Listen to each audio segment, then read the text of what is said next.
মেহেরপুরের গাংনীতে উপজেলা আইন শৃঙ্খলা ও চোরাচালান প্রতিরোধ কমিটির সভা অনুষ্ঠিত হয়েছে।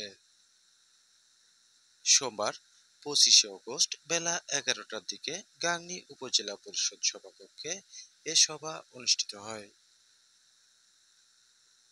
গাংনী উপজেলা প্রশাসন আয়োজিত অনুষ্ঠানে সভাপতিত্ব করেন গাংনী উপজেলা নির্বাহী অফিসার আনোয়ার হোসেন।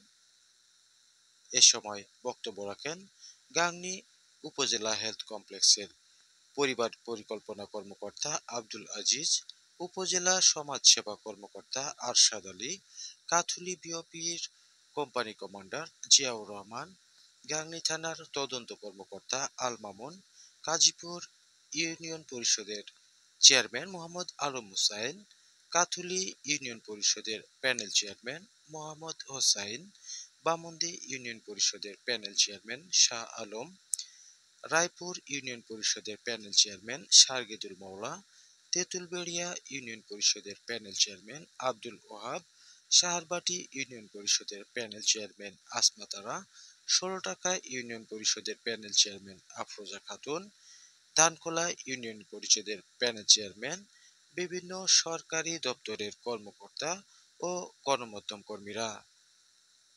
সভায় গাংনী উপজেলার আইন শৃঙ্খলা পরিস্থিতি ও চোরাচালান প্রতিরোধ নিয়ে আলোচনা করা হয়।